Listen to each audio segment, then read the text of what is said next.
اسلام آباد اور راولپنڈی میں موسلادھار بارش، ندی نالوں میں طغیانی بہارا کہوٹھال چوک پانی میں ڈوب گیا۔ بارش کا پانی گھروں اور دکانوں میں داخل، کئی گاڑیاں پھنس گئیں۔ اسلام آباد مین ڈبل روڈ کا ایک سائڈ مکمل پانی میں ڈوب گیا۔ ٹریفک ون سائڈ پر چلنے سے کئی گاڑیاں پھنس گئیں۔ شہری اپنی مدد آپ کے تحت امدادی کارروائیوں میں مصروف۔ راول ڈیم میں پانی کی سطح بلند، سپل ویز کھول دیے گئے۔ ڈیرہ اسماعیل خان میں طوفانی ہواؤں کے ساتھ موسلادھار بارش، مختلف حادثات میں 10 افراد جاں بحق، 60 زخمی۔ 100 کلومیٹر فی گھنٹہ کی رفتار سے چلنے والی ہواؤں نے تباہی مچا دی۔ تیز ہواؤں کے باعث کئی درخت جڑوں سے اکھڑ گئے۔ گھروں اور عمارتوں پر نصب سولر پینلز بھی ٹوٹ گئے۔ بارش کے باعث نشیبی علاقے زیر آب، متعدد علاقوں میں بجلی کی فراہمی معطل۔ خیبر پختونخوا و آزاد کشمیر کے مختلف علاقوں میں بھی بارش۔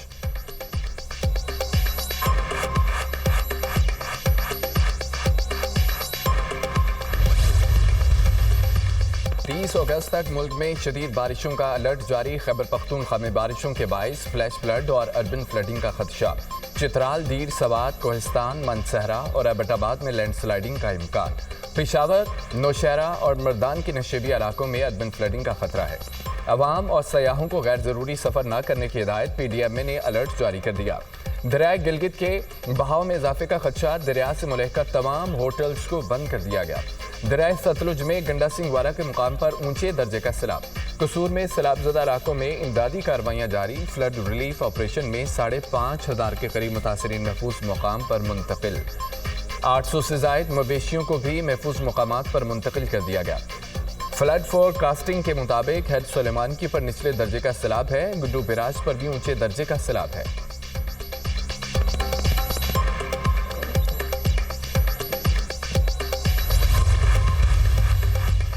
بارشوں اور سیلاب سے متاثرہ لوگوں کی مدد قومی فریضہ ہے۔ وزیر اعظم کی امدادی سرگرمیاں مزید تیز کرنے کی ہدایت۔ ہر متاثرہ فرد تک طبی امداد اور امدادی سامان پہنچایا جائے۔ گلوف کی قبل از وقت اطلاع دینے پر بسیط خان کو خراج تحسین۔ وزیر اعظم کی متاثرہ علاقوں میں ریسکیو ٹیموں اور رضاکاروں کی پذیرائی۔ این ڈی ایم اے غزر میں ریسکیو آپریشن جاری رکھے۔ دریاؤں، ندی نالوں کے گرد تعمیرات کو روکنے کے لیے قومی سطح پر مہم چلائیں گے۔ وزیر اعظم شہباز شریف، حالیہ بارشوں سے اربن فلڈنگ ہوئی۔ وزیر اعظم کی ہدایت پر تمام ادارے کام کر رہے ہیں۔ پاک فوج بھی امدادی سرگرمیوں میں شریک ہے۔ گلگت گوپس میں تمام افراد کو ریسکیو کر لیا گیا۔ سوات، بنیر، سبابی میں بجلی بحال کر دی گئی۔ نیشنل ہائی وے پر کوئی رکاوٹ نہیں ہے۔ وزیر اطلاعات عطا تارڑ کا بیان۔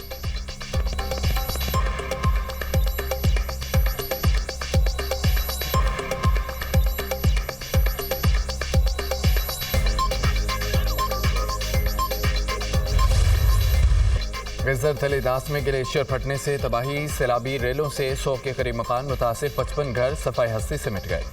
دریائی کٹاؤ کے باعث مزید 13 گھروں کو شدید خطرات۔ مصنوعی جھیل سے پانی کا اخراج جاری، بہاؤ میں مسلسل اضافہ۔ اپ اسٹریم میں متعدد گھر بدستور زیر آب، متاثرہ خاندان اراضی خیمہ بستوں میں مقیم۔ ضلع غزر میں ارلی وارننگ سسٹم فعال نہیں تھا۔ وزیر اعلیٰ گلگت بلتستان کا متاثرہ علاقوں کا دورہ۔ امدادی کارروائیوں کا جائزہ لیا۔ ہنگامی بنیادوں پر بجلی، پانی، سڑکوں کی بحالی کی ہدایت۔ متاثرین کے لیے مستقل بنیادوں پر متبادل ولیج قائم کرنے کا فیصلہ۔ انسانی جانوں کو بچانے والے چرواہے کو وزیر اعلیٰ سیکریٹریٹ بلایا جائے گا۔ نقد انعام اور تعریفی اسناد دی جائیں گی۔ ترجمان جی بی حکومت۔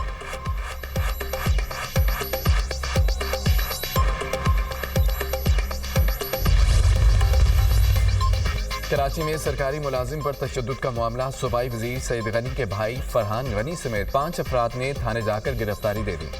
فرحان غنی کے خلاف فیروز آباد تھانے میں مقدمہ درج تھا۔ مقدمہ سرکاری ملازم حافظ سہیل کی مدیریت میں درج کیا گیا۔ مقدمے میں انسداد دہشت گردی، اقدام قتل اور دیگر دفعات شامل۔ 22 اگست کو شرع فیصل سروس روڈ پر کام کی نگرانی کر رہا تھا۔ 3 گاڑیوں میں لوگ آئے، مجھے تشدد کا نشانہ بنایا، جان سے مارنے کی نیت سے اسلحہ تانا۔ مدعی مقدمے کا ایف آئی آر میں متن۔ فرحان غنی اور کچھ ساتھیوں کا گزشتہ روز سہیل نامی شخص سے جھگڑا ہوا۔ سہیل نے واقعے کی ایف آئی آر درج کرائی۔ فرحان غنی سمیت دیگر تمام افراد قانون کا سامنا کریں گے اور عدالت میں اپنی بے گناہی ثابت کریں گے۔ صوبائی وزیر سید غنی کا بھائی کی گرفتاری سے متعلق بیان۔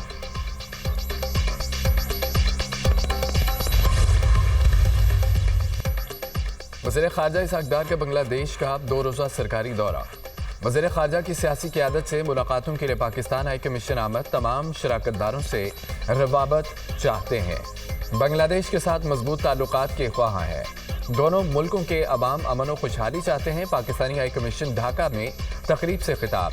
اسحاق ڈار کی جماعت اسلامی بنگلہ دیش کے وفد سے بھی ملاقات۔ مشکل حالات کا سامنا کرنے پر جماعت کے رہنماؤں اور کارکنوں کو سراہا۔ اسحاق ڈار کی نیشنل سٹیزن پارٹی بنگلہ دیش کے وفد سے ملاقات۔ پاک بنگلہ دیش تعلقات مضبوط بنانے اور خطے میں ہونے والی حالیہ پیش رفت پر غور۔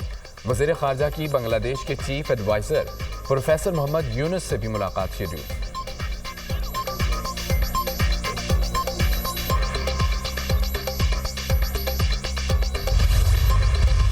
سول اور ملٹری اداروں کی مشترکہ کاوشیں خوشحالی کے لیے ضروری ہیں۔ پاک فوج بلوچستان کے عوام کے شانہ بشانہ کھڑی ہے۔ فیلڈ مارشل سید آسو منیر کا تربت کا دورہ۔ سیکیورٹی صورتحال اور ترقیاتی منصوبوں پر بریفنگ۔ فتنہ ہندوستان کے خلاف کامیاب آپریشن سے آگاہ کیا گیا۔ فیلڈ مارشل کا گورننس اور عوام دوست ترقیاتی منصوبوں پر زور۔ فیلڈ مارشل سے وزیر اعلیٰ بلوچستان اور سول انتظامیہ کے نمائندوں کی ملاقات۔ گڈ گورننس، بنیادی ڈھانچے کی ترقی اور عوامی فلاح پر مبنی ترقی۔ بلوچستان کے عوام کو درپیش چیلنجز سے نپٹنے کے لیے سول و عسکری اداروں کی مشترکہ کاوشوں کی اہمیت پر زور۔ فیلڈ مارشل نے سپاہیوں سے ملاقات کے دوران ان کے بلند حوصلے، عملی تیاریوں، قومی خود مختاری کے تحفظ سے متعلق غیر متزلزل عزم کو سراہا۔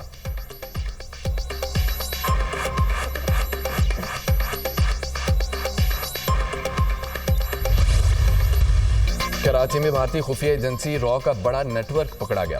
شہر میں دہشت گردوں کے سیف ہاؤس کا انکشاف۔ سی ٹی ڈی سندھ اور وفاقی حساس ادارے نے مشترکہ کارروائی کی۔ 18 مئی 2025 کو بدین کے 45 سالہ شخص کا قتل ہوا۔ قتل میں ملوث 4 افراد سے تفتیش کے دوران نیٹ ورک کا پتہ لگایا گیا۔ ایڈیشنل آئی جی اور D I G C T D کی press conference. A I G Azad Khan نے کہا ہے کہ منصوبہ ساز بیرون ملک مقیم سنجے سنجیو شرما نامی بھارتی ایجنٹ تھا۔ گرفتار ملزمان سنجے سے رابطے میں تھے۔ را نے علیحدگی پسند تنظیم کو بطور ہتھیار استعمال کیا۔ خلیجی ملک میں بیٹھ کر را نیٹ ورک چلانے والا سنجے سنجیو شرما انتہائی اہم آپریٹو نکلا۔ سنجے کا آبائی تعلق بھارت کے علاقے سہارنپور سے ہے۔ سنجے سنجیو شرما بھارتی اسپانسرڈ کمپنی کے کوڈ میں کام کر رہا تھا۔ سنجے سنجیو شرما نے سلمان کو پاکستان میں دہشت گردی کے لیے ہائر کیا۔ سلمان نے شیخوپورہ کے جرائم پیشہ گینگ کو دہشت گردی کا ٹاسک دیا۔ واردات کو مانیٹر کرنے کے لیے سلمان خود کراچی کے راستے حیدرآباد آیا۔ اگلے ہی روز وہ پاکستان سے فرار ہو گیا۔ واقعہ اسٹیٹ اسپانسرڈ دہشت گردی قرار۔ پاکستان کی کیس کی کو باقاعدہ سفارتی سطح پر اٹھانے کی تیاریاں۔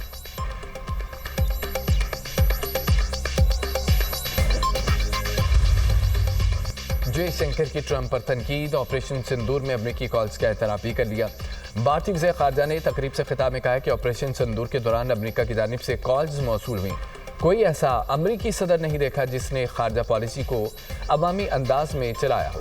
بھارتی وزیر خارجہ جے شنکر کا ایک بار پھر ڈٹائی کا مظاہرہ، کہا کہ پاکستان کے ساتھ تعلقات میں کسی کی بھی ثالثی قبول نہیں۔